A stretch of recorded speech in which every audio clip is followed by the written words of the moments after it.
What? Hello guys, आज हम continue करने वाले हैं ए डिस्कवरी ऑफ विचेस की आगे की कहानी। तो चलिए बिना किसी देरी के शुरू करते हैं। पिछले एपिसोड में हमने देखा था कि कैसे गर्बर्ट और सातू ने मिलकर एना को किडनैप किया। सातू चाहती थी कि वो एना की पावर्स और बुक ऑफ लाइफ का अपने हक में फायदा उठाए। वहीं गर्बर्ट एक चालाक और खतरनाक वैम्पायर है जो अपने मकसद के लिए किसी भी हद तक जा सकता है। उसका मकसद था एना के पावर्स का इस्तेमाल खुद के फायदे के लिए करना, जैसे उसने मेरिडियाना के साथ किया था। मेरिडियाना एक पुरानी और बहुत ताकतवर विच थी। गर्बर्ट ने उसे 500 सालों से अपने पास बंदी बनाकर रखा था। अब वो गर्बर्ट के कंट्रोल में है और गर्बर्ट उसके फ्यूचर देखने वाले विजन्स का इस्तेमाल अपने फायदे के लिए करता है। जब एना को महल वापस लाया गया तो उसकी पीठ पर गहरा निशान था। मैथ्यू बदला लेना चाहता था, लेकिन एना ने मैथ्यू को रोका और कहा कि वो साटू की तलाश न करे, क्योंकि वो खुद अपने दुख का बदला लेना चाहती थी। मैथ्यू ने मजबूरी में उसकी बात मान ली। रूम से बाहर आते ही मैथ्यू का सामना उसके भाई बेंजामिन से हुआ। बेंजामिन चाहता था कि वो एना को वापस चर्च ले जाए। इस बात पर मैथ्यू ने तुरंत मना कर दिया, जिससे बेंजामिन और गुस्से में आ गया। बेंजामिन ने धमकी दी कि अगर मैथ्यू ने अपनी फैमिली की जगह एना को चुना तो वो उससे अपना रिश्ता तोड़ लेगा। लेकिन मैथ्यू ने बिना डरे कहा, मैं लैजरस नाइट्स को तैयार करूंगा और वो एना की सुरक्षा करेंगे। जब बेंजामिन ने मैथ्यू की बात सुनी तो वो चकित रह गया। लैजरस नाइट्स, जो कभी योंके आर्मी के खिलाफ लड़े थे, अब फिर से जाग उठने वाले थे। बेंजामिन को यह भी पता था कि इन नाइट्स की असली शक्ति मैथ्यू के पास थी, जो उनका वारिस था। मैथ्यू ने अपने अधिकार का इस्तेमाल करते हुए बेंजामिन को अपने हुक्म का पालन करने को कहा। बेंजामिन चाहे न चाहे मान गया। दूसरी तरफ एक गुप्त जगह पर साटू को पता चला कि उसके सामने जो सिर है वो सालों पुरानी मशहूर विच मेरिडियाना का है। साटू मेरिडियाना की कहानी सुनकर उसके दुख से प्रभावित हुई। अंत में मेरिडियाना की मांग पर साटू ने अपनी शक्तियों का उपयोग किया और मेरिडियाना को आजाद कर दिया। उसी समय साटू को एक पूरी भविष्यवाणी के बारे में पता चला। एक विच जिसमें शेर और भेड़िया का खून होगा, वो चिल्ड्रन ऑफ नाइट का विनाश करेगी। हाल ही की घटनाओं के बाद इसाबू महसूस कर रही थी कि एना पूरी तरह बदल चुकी है।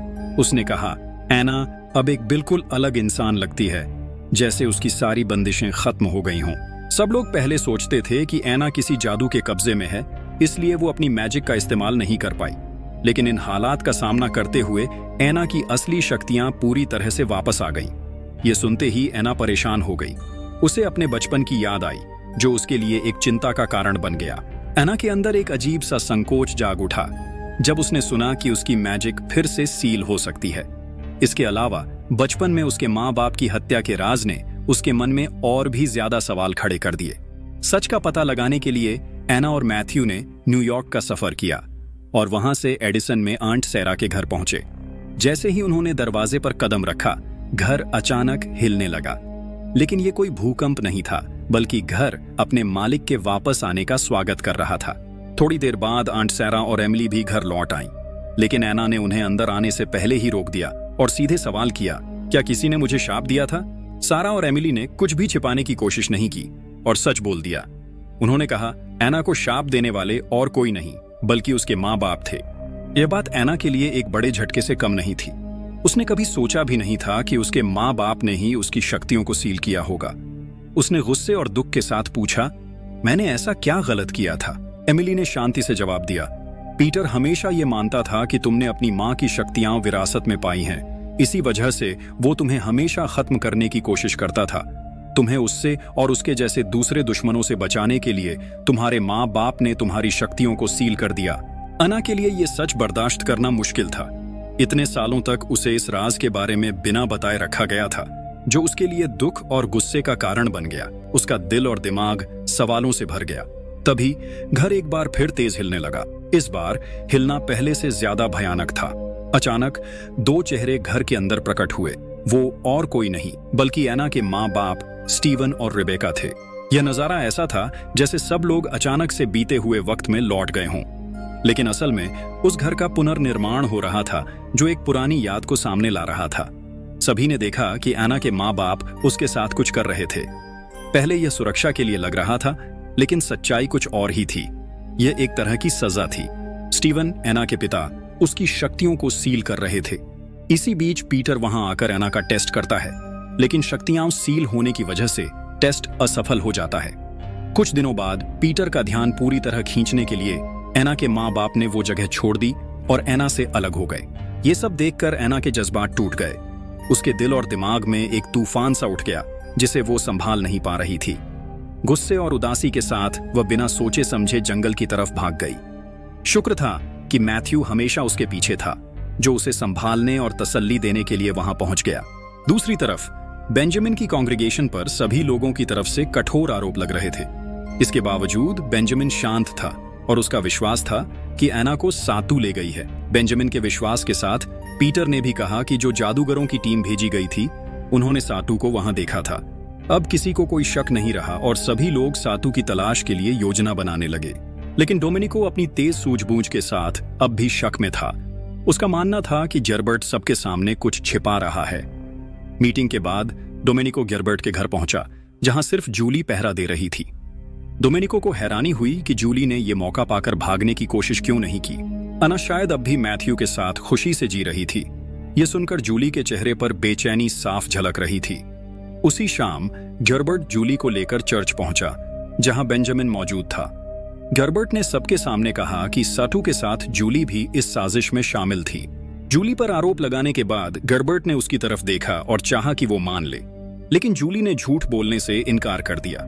वो खड़ी हुई और बिना कुछ कहे वहां से चली गई, जो जर्बर्ट के लिए एक बड़ा झटका था। शायद पहली बार उसने अपनी पुरानी जिंदगी और बोझ को पीछे छोड़ दिया था। अब वो आजादी के लिए तरस रही थी। दूसरी तरफ एना ने अपना हौसला वापस पा लिया था। उसने फैसला किया कि वो अपने लोगों की सुरक्षा के लिए विचक्राफ्ट सीखेगी और खुद को मजबूत बनाएगी। एना जादू सीखना शुरू कर चुकी थी। सामने रखी मोमबत्ती तुरंत धुआं बन गई और इस सफलता को देखकर एना बहुत खुश हुई। लेकिन जब उसने दोबारा मोमबत्ती जलाने की कोशिश की तो उसका निशाना चूक गया। अच्छी बात यह थी कि सारा ने तुरंत अपना जादू इस्तेमाल करके सब कुछ वापस पहले जैसा कर दिया। लिविंग रूम में मैथ्यू एक पुराने बॉक्स को ध्यान से देख रहा था, जो एना के पिता छोड़कर गए थे। उस बॉक्स को देखकर मैथ्यू ने अंदाजा लगाया कि एना के पिता एक टाइम ट्रैवलर थे। एमिली, जो अब तक सच छुपाने की कोशिश कर रही थी, आखिरकार मान गई कि यह बात सच है। इस सब के बीच कई बार असफलता का सामना करने के बाद एना का अपनी आंट सैरा के साथ झगड़े हो गए। गुस्से में एना ने जज्बाती तौर पर कुछ कह दिया और अगले ही पल वो अचानक घर से गायब हो गई। ये देखकर सब लोग हैरान हो गए। सैरा तो इतना डर गई कि उसने सोच लिया शायद किसी ने जादू करके एना को किडनैप कर लिया है। उस वक्त एना अचानक से एक गोदाम में नजर आई। मैथ्यू ने भी तुरंत एना की महक महसूस की। जब वो भागकर उसके पास गया तो एना अपनी नई शक्ति देखकर चौंक गई थी। लेकिन मैथ्यू इतना हैरान नहीं हुआ। उसने अंदाजा लगाया कि एना के पास भी वही शक्ति है जो उसके पिता के पास थी, समय यात्रा की। पहले तो एना को यह सब एक मजाक लग रहा था, लेकिन थोड़ी देर सोचने के बाद उसे समझ आ गया। इसके बाद एना ने अपने जादू की प्रैक्टिस और ज्यादा शिद्दत से करनी शुरू कर दी। एक दिन प्रैक्टिस करते वक्त उसका हाथ गलती से कट गया। फिर उसने जानबूझकर अपना जख्मी हाथ मैथ्यू के सामने कर दिया, उसे थोड़ा बहकाने के लिए। खून की तीखी खुशबू ने तुरंत मैथ्यू के अंदर छुपी भूख को जगा दिया। मैथ्यू ने एना का पीछा किया और भागने के दौरान एना में एक नई शक्ति जागी, उड़ने की। उसे हवा में उड़ते देख मैथ्यू धीरे धीरे शांत हो गया और जमीन पर गिरकर जोर जोर से हंसने लगा। एना भी अपनी इस प्रोग्रेस को देखकर बेहद खुश थी। दूसरी तरफ जब सब लोग उस रात साटू को ढूंढ रहे थे, तभी साटू अचानक पीटर के घर पर नजर आई। इस बार साटू काफी आत्मविश्वास से भरी हुई थी, क्योंकि उसके पास कई राज थे। उसने पीटर को याद दिलाया कि वो एना के माता पिता के पास सिर्फ एक वजह से गया था, उस शक्ति को पाने के लिए जो वो हमेशा चाहता था। लेकिन अफसोस, वो शक्ति एना को मिल गई। ये बात पीटर कभी नहीं मानेगा। जब उसने ये सच स्वीकार करने से इनकार किया तो वो वहीं खड़े खड़े अफसोस के आंसू बहाने लगा। पीटर को एना की मां रिबेका से सच में प्यार था, लेकिन सटू का मानना था कि रिबेका से ज्यादा पीटर को वो शक्ति पसंद थी। इसी दौरान साटू ने पीटर को एक और बड़ी बात बताई, एक भविष्यवाणी। यह भविष्यवाणी वैम्पायर्स की तबाही के बारे में थी और इस सब का संबंध एना से था। इसलिए मैथ्यू और एना को अलग करना जरूरी हो गया था, चाहे कुछ भी हो। पीटर के घर से निकलने के बाद साटू का सामना डोमेनिको से हो गया। क्योंकि साटू की शक्तियां अब तक पूरी तरह से वापस नहीं आई थीं, वो डोमेनिको से बचकर भाग नहीं सकी। इसी दौरान एना के घर में दो नए मेहमान आए, मरियम और मार्कस। जब सब बातें कर रहे थे और हालात को समझने की कोशिश कर रहे थे, तभी दीवार में एक बड़ी सी दरार हुई। उस दरार के पीछे एक लिफाफा नजर आया। लिफाफे के पिछले हिस्से पर हस्ताक्षर थे, एना के पिता के। जब लिफाफा खोला गया तो उसमें उस किताब एशमोल 782 का एक गायब पन्ना था, लेकिन किसी को भी इन पन्नों का राज समझ नहीं आया। मैथ्यू का मानना था कि ये किताब सिर्फ एना के पास होनी चाहिए। शायद एना के पिता ने इस बात का इशारा दिया था कि एना को पूरी किताब हासिल करनी होगी, लेकिन जितना ज्यादा एना को इस किताब के बारे में पता चलता, उतना ही यह सब उसके लिए और खतरनाक हो जाता। प्रैक्टिस करना उसके लिए दिन ब दिन मुश्किल होता जा रहा था। आज एना फिर से जंगल में प्रैक्टिस कर रही थी। अपने आसपास के खतरे को महसूस करने के लिए उसने अपनी विचक्राफ्ट का इस्तेमाल किया और जाना कि एक वैम्पायर उसके करीब था। धीरे धीरे चलकर वो एक गोदाम में गई। जैसे ही वो अंदर पहुंची, उसे एक शख्स दिखाई दिया। वो शख्स और कोई नहीं, जूली थी। मैथ्यू ने आवाज सुनी और तुरंत वहां भागा, लेकिन तब तक जूली ने एना को पकड़ लिया था। मैथ्यू को समझ नहीं आ रहा था क्या करे, इसीलिए वो चुप रहा। जब जूली ने मैथ्यू को देखा तो उसका गुस्सा बढ़ गया। गर्बर्ट ने जूली को वैम्पायर बनाया था सिर्फ इस वजह से कि वो और मैथ्यू एक साथ रह सकें। लेकिन अब मैथ्यू एना के साथ था और ये बात जूली को बिल्कुल पसंद नहीं थी। गुस्से में जूली ने एना को जोर से धक्का दिया और फिर अपना हाथ उठाकर मैथ्यू के गले पर वार किया। उसके बाद उसने एक छुरा मैथ्यू के दिल में घुसेड़ दिया। जब एना पास आई तो उसने देखा कि मैथ्यू जमीन पर पड़ा हुआ था। एना की आंखों में एक अलग गुस्सा दिखने लगा। अगले ही पल उसके हाथ में एक आग का गोला बना जो धीरे धीरे धनुष का रूप लेने लगा। एना ने बिना किसी देर के धनुष चलाकर जूली पर वार किया और जूली वेयरहाउस के बाहर जा गिरी। लेकिन मैथ्यू की हालत अब और ज्यादा खराब हो चुकी थी। एना जमीन पर घुटने टेककर प्रार्थना करने लगी। उसने भगवान से मदद मांगी। एक शक्तिशाली विच के साथ समझौता करने के बाद एना की प्रार्थना का तुरंत जवाब मिला। अचानक उसके हाथ में एक छुरी आ गई। एना ने बिना किसी झिझक के अपनी कलाई काट ली। जब लोग उसे रोकने आए तो एना ने अपने आसपास एक बैरियर बना दिया। फिर उसने अपना खून मैथ्यू को पिलाना शुरू किया ताकि उसकी जान बच सके। थोड़ी देर बाद मैथ्यू को होश आया, लेकिन वो कंट्रोल खो चुका था। उसने गुस्से और प्यास के मारे एना के गले पर काट लिया। इस वक्त एना के दिमाग में सब कुछ वापस आने लगा।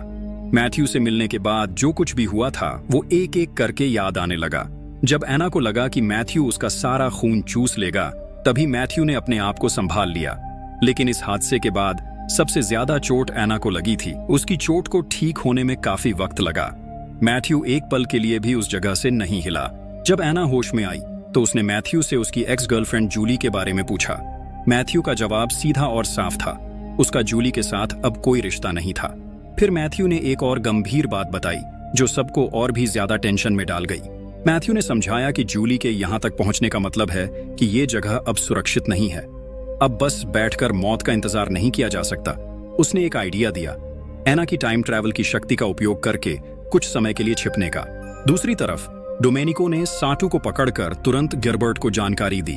शर्तों को मानकर गर्बर्ट ने सेलर में बंद साटू से मुलाकात की। जब गर्बर्ट को पता चला कि साटू ने विच मेरिडियाना का सिर जला दिया है तो उसका गुस्सा और ज्यादा बढ़ गया। बार बार सवाल करने के बाद गर्बर्ट को पता चला कि एक प्रोफेसी है जो वैम्पायर दुनिया के अंत के बारे में बात करती है। गर्बर्ट ने फिर पीटर से कहा कि भविष्यवाणी में जो विच का जिक्र है वो डेफिनेटली एना है। इस बात पर गर्बर्ट और पीटर ने ऑफिशियली एक दूसरे के साथ मिलकर काम करना शुरू कर दिया। पहला कदम था चर्च की लीडरशिप को गिराना। पीटर ने तुरंत कांग्रेगेशन को एक मीटिंग के लिए बुलाया जिसमें साटू का फैसला किया जाना था। बेंजामिन को भी अंदाजा हो गया कि कुछ बड़ी बात होने वाली है। उसने तुरंत मैथ्यू को कॉल करके सब कुछ तैयार करने के लिए कहा। जैसे ही बेंजामिन का कॉल खत्म हुआ, घर अचानक जोर से हिलने लगा। मैथ्यू ने क्यूरियस होकर देखा कि चिमनी से कुछ नीचे गिरा। उस वक्त एना भी वहां आ गई। जब उसने उठाया और देखा तो पता चला कि ये एक डॉल है जिसे पुराने विजर्ड्स विचक्राफ्ट के लिए इस्तेमाल करते थे। एना ने ध्यान से ऑब्जर्व किया और अचानक उसे एक ईयरिंग दिखी। अब मैथ्यू भी हैरान रह गया क्योंकि ये ईयरिंग्स उसकी माँ इसाबो के थे। ये ईयरिंग्स 100 साल पहले खो गए थे। एना और मैथ्यू एकदम कंफ्यूज्ड हो गए, समझ नहीं पाए कि घर उन्हें क्या बताने की कोशिश कर रहा था। फिर सब लोग एक जगह इकट्ठा हुए और टाइम ट्रैवल की पॉसिबिलिटी को लेकर डिस्कस करने लगे। एमिली ने बताया कि एना के फादर ने टाइम ट्रैवल के लिए एक शर्त का जिक्र किया था। इसमें उन्हें वो 3 चीजें चाहिए होती हैं जो एक ही समय और जगह में एग्जिस्ट करती हों। मैथ्यू के लिए यह मुश्किल नहीं था क्योंकि वो एक वैम्पायर है जो हजारों सालों से जी रहा है। शायद बस एक चीज की चिंता थी, पास्ट से प्रेजेंट में ट्रैवल करना। टाइम ट्रैवल के लिए स्ट्रॉन्ग मैजिक और स्पेशल ट्रेनिंग की जरूरत थी। प्लान पक्का होने के बाद एना ने तुरंत ट्रेनिंग शुरू कर दी। आंट सैरा की सपोर्ट और एनकरेजमेंट के साथ एना अपने पहले कदम में सफल रही, जंगल से अपने घर तक टेलीपोर्ट करना। कुछ दिन बाद मैथ्यू ने हेमिश से कहा कि वो फ्रांस से 3 चीजें ले आए जो टाइम ट्रैवल के लिए जरूरी थीं। जब हेमिश आया तो उसके साथ सोफी और नथानियल भी थे। सोफी ने एना को बताया कि उसके परिवार में एक ऐसी चीज है जो पीढ़ी दर पीढ़ी पास होती आई है। जब एना के फादर का निधन हुआ तब उन्होंने खास तौर पर सोफी से कहा था कि इस चीज को एक फेडेड पर्सन के हवाले कर दिया जाए। सोफी के कई सपनों के जरिए एक पूर्व सूचना हुई कि वो फेडेड पर्सन और कोई नहीं, एना ही है। सोफी वो चीज लेकर आई। जब उसने उसे दिखाया तो एक स्टैच्यू सामने आई और बाकी लोग इस स्टैच्यू को देखकर हैरान थे, लेकिन मैथ्यू को यकीन नहीं हो रहा था। मैथ्यू जानता था कि ये स्टैच्यू असल में एक चेस पीस है जो उसने हैलोवीन पर एक बेट में हारा था हजारों साल पहले। यह पजल और भी कंफ्यूजिंग हो गया क्योंकि किसी को नहीं पता था कि इस चेस पीस का असली मकसद क्या है, लेकिन मैथ्यू का यकीन था कि ये चेस पीस और वो ईयरिंग एक ही समय और जगह पर आए थे। शायद ये दोनों क्लूज थे जो उन्हें टाइम ट्रैवल के लिए गाइड कर रहे थे।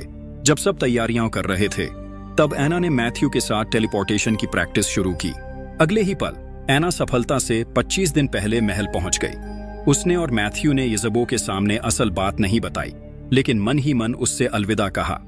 बाद में दोनों मेडिसन के छोटे शहर वापस आए और सबके साथ एक ग्रैंड डिनर किया। दूसरी तरफ कांग्रेगेशन में एक मीटिंग हुई। बेंजामिन ने साटू से पूछताछ की, जिसमें साटू ने एना को किडनैप करने की बात मान ली। साटू ने यह भी दावा किया कि बेंजामिन और मैथ्यू ने चर्च का विश्वास तोड़ा और एना को छुपाया। गर्बर्ट और पीटर ने तुरंत साटू के बयान का सपोर्ट किया और बेंजामिन को गद्दार घोषित कर दिया। उन्होंने बेंजामिन को जिंदा जलाने की सजा की मांग की। इसी वक्त डीमन लीडर एगाथा ने सभी को वोट करने को कहा। गर्बर्ट और पीटर को मजबूरन ये मानना पड़ा।